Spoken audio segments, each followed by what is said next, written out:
Next, we'll hear from Rock County's County Veteran Service Officer, John Solis. John has served for over 20 years as the Rock County Veteran Service Officer, and it is their mission to advocate and provide assistance to all veterans of the United States Armed Forces, their dependents, and survivors. Welcome, John.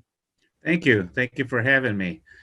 Today, I'll be speaking about a couple of things. The first thing we're going to talk about is what is called a non-service connected pension for the veteran and death pension for the surviving spouse. Okay. So a non-service connected pension is a needs-based program. The program means that needs-based means you have to meet some criteria. Income is the big thing. Also, the non-service connected pension is for veterans that served during a war period only. So if the veterans serve peacetime, unfortunately, they're not going to be eligible to apply for this benefit. Um, the other criteria, you may have to have a certain amount of time in the service depending on when you served.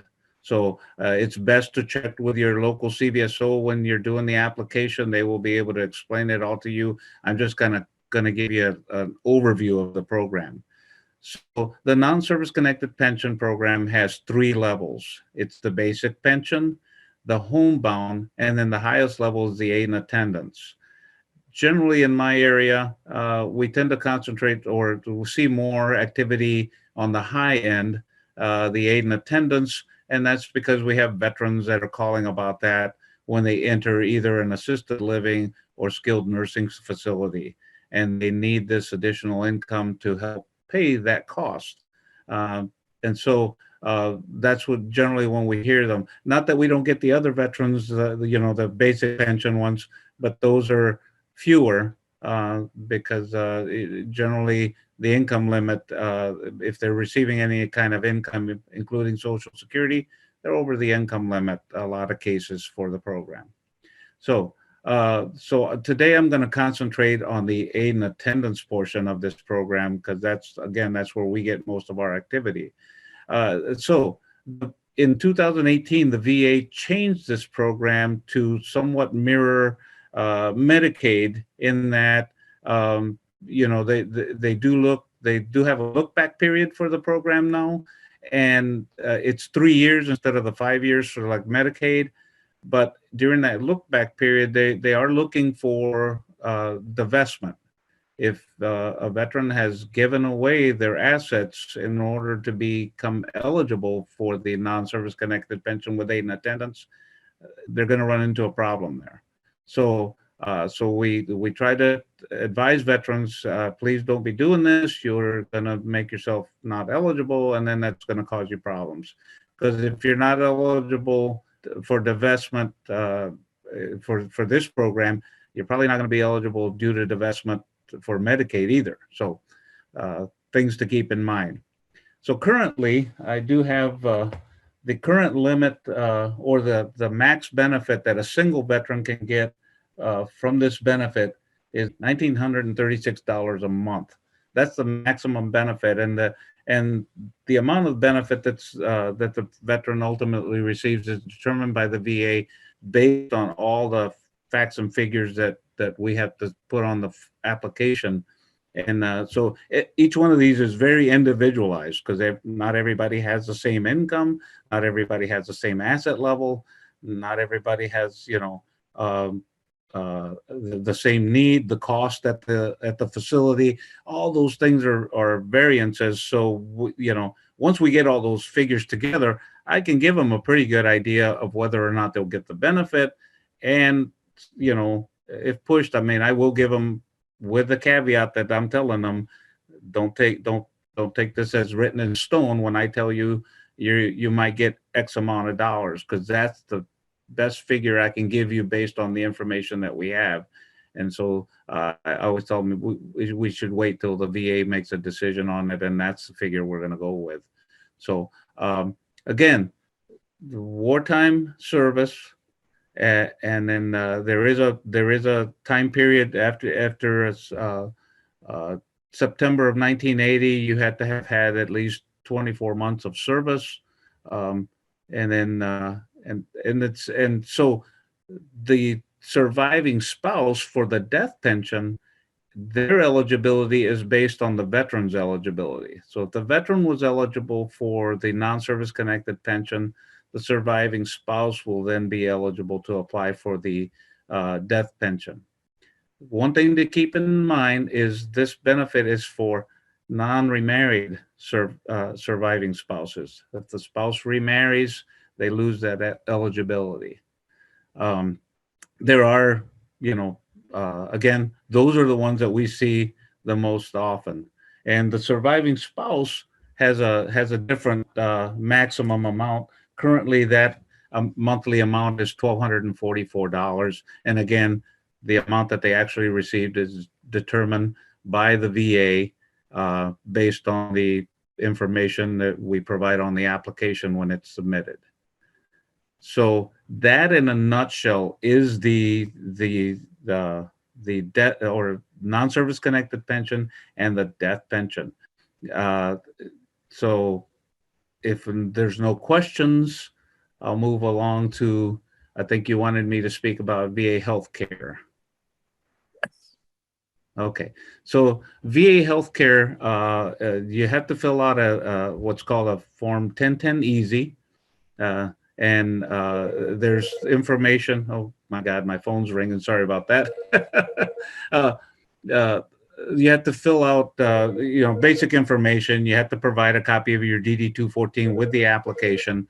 One of the biggest things that could make you not eligible for VA healthcare enrollment is income. There is an income limit to the program, and it varies by where you live, because the cost of living varies. Certainly the cost of living in New York is way more expensive than the cost of living in Janesville, Wisconsin. So the VA does make allowances for that.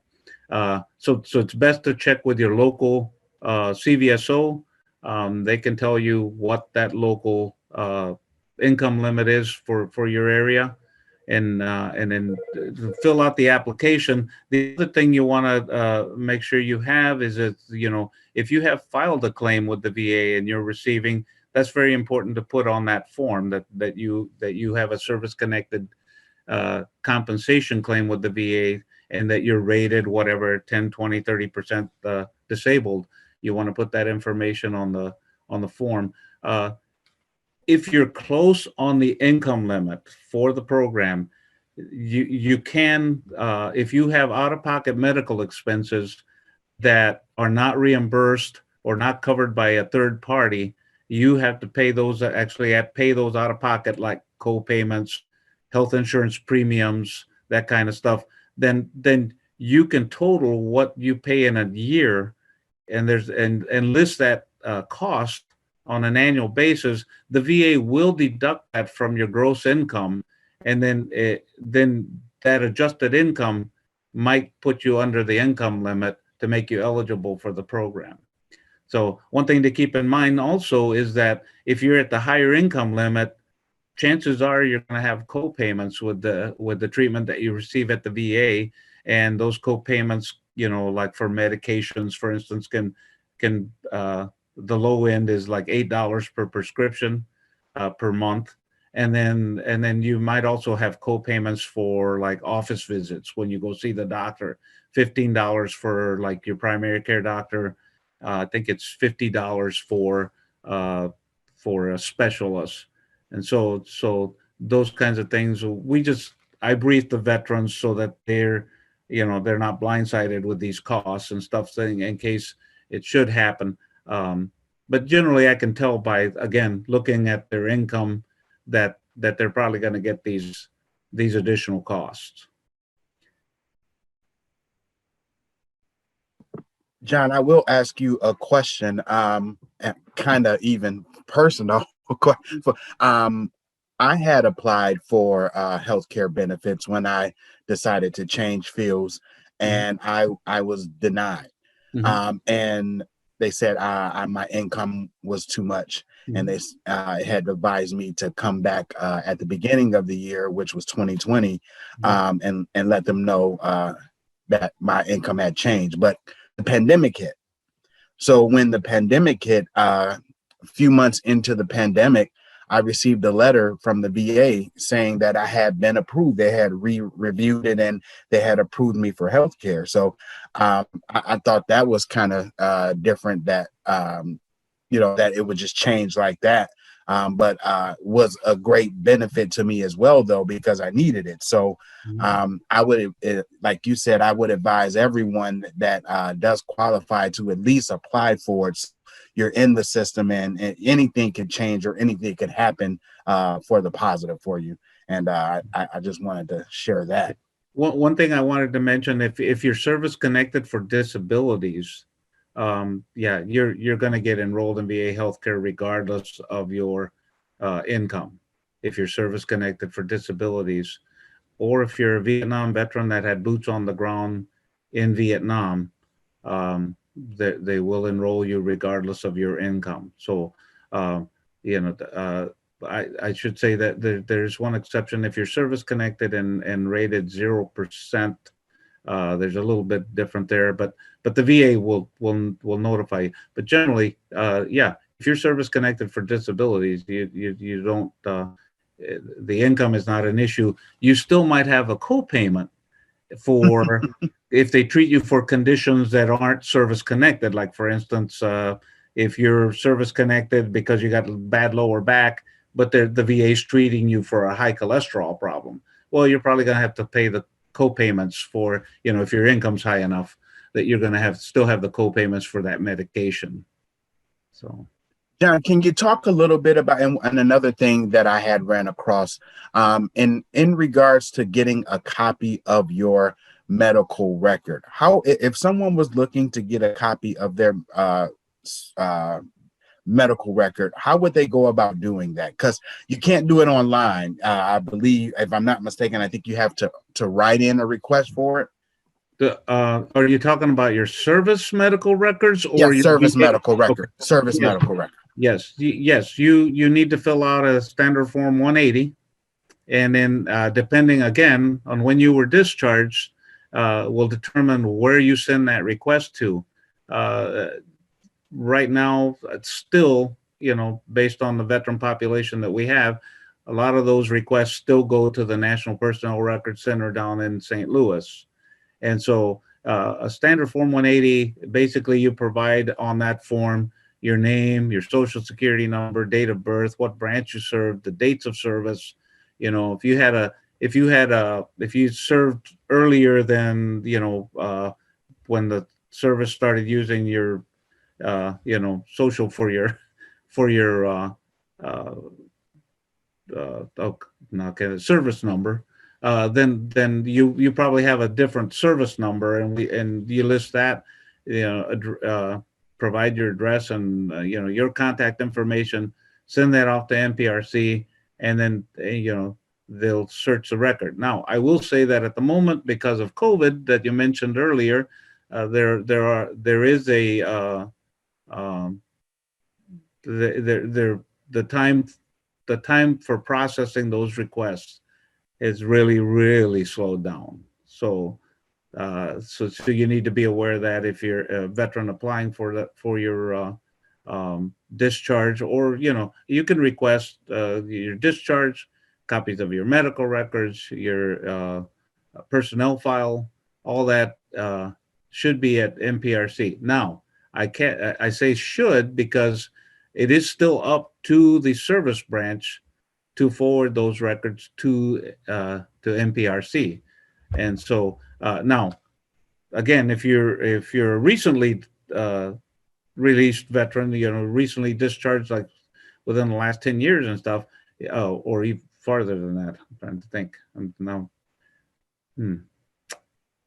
I think it's even farther than 10 years. But anyway, it goes to a different location, and mainly the service branches themselves are keeping those records in their system, and that's where the request goes to.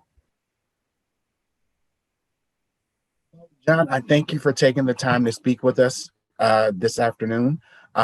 How would a veteran get in contact with you from your county if they needed to get more information about anything that they've heard from you today? Well, we have two offices in Rock County, depending on where you live. The what I call the northern office, or for the northern part of the county, is the main office in the Janesville at the county courthouse. And at the moment, we're seeing people by appointment only, so you need to call and make the appointment.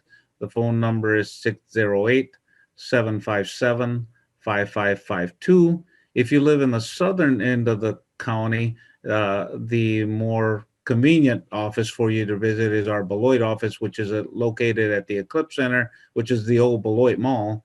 And the phone number for that office is 608-363-6280. Thank you very much for that information, and we'll make sure that we have that information posted in our comment section on our Facebook page. Thank you very much, John, and you have a great day. Thank you. You guys as well.